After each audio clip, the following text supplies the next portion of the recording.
Hey guys, we're at the point where we're getting ready to do the wiring. Earlier today, we installed 4 of the KC puck lights. There's one under the driver's door, one under the passenger door, and 2 under the rear bumper. And I'll show you some pictures of those right now. What we did is we just took some 1/2 inch or some 1 inch plate aluminum, bent them into angles, and then used existing factory bolts to create a little bracket for it. It worked real easy. It was harder to build the wiring harness than it was to do anything else.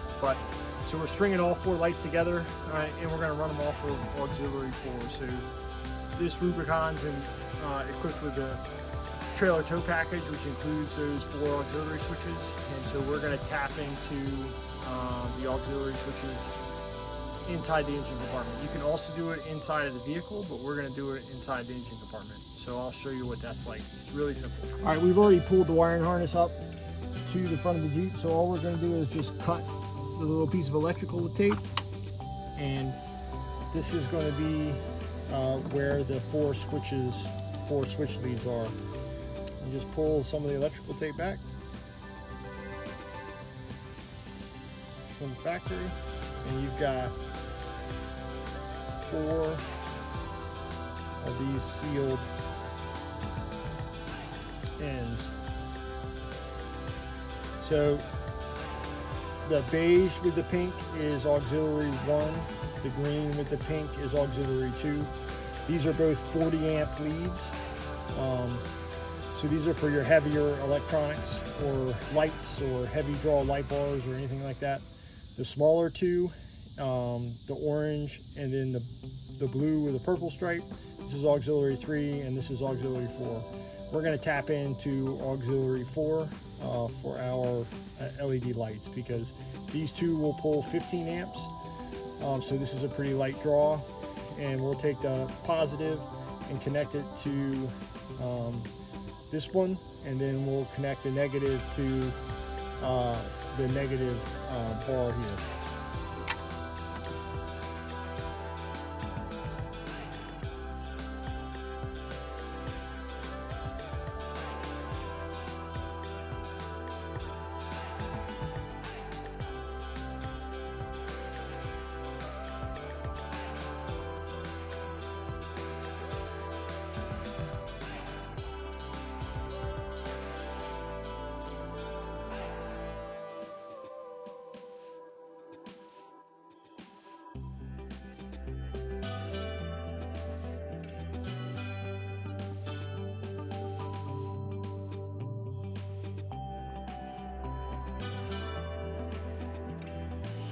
All right, this is just a 10 millimeter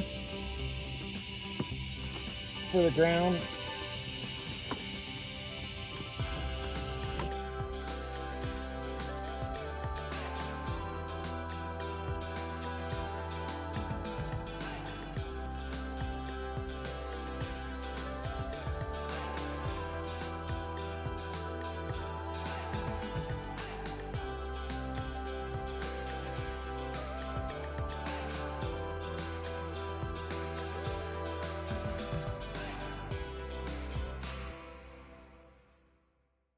All right, I use marine grade heat shrink because it's got adhesive in it.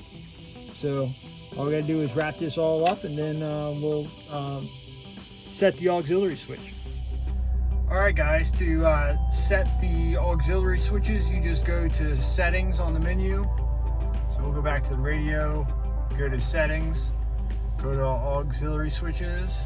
We're gonna go to auxiliary switch 4 because that's how we programmed it.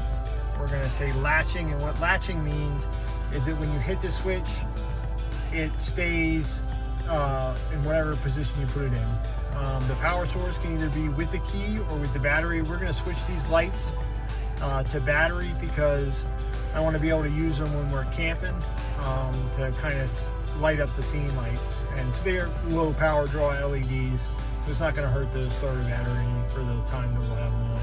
Then there's a last one that's a recall last state, which is allows the vehicle to remember what you had it in last. So if you have it set to ignition and you leave them on, they'll come back on automatically. we don't need that, so we're not going to do it. So we'll close this out, and then we'll turn the auxiliary switch on, and we should have some lights. So we'll get out and walk around. It's dark outside now, so we'll let you see what it looks like. All right, guys, so here's the light that sits underneath the door on the driver's side.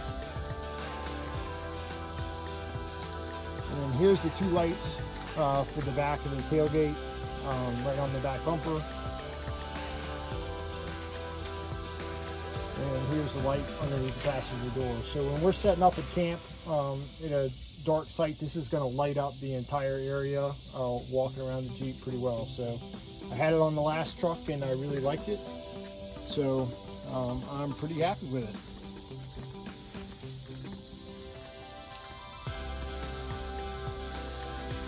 All right, guys. Well, if you enjoyed what you saw, please like and subscribe, and join us for the next improvement to the JL.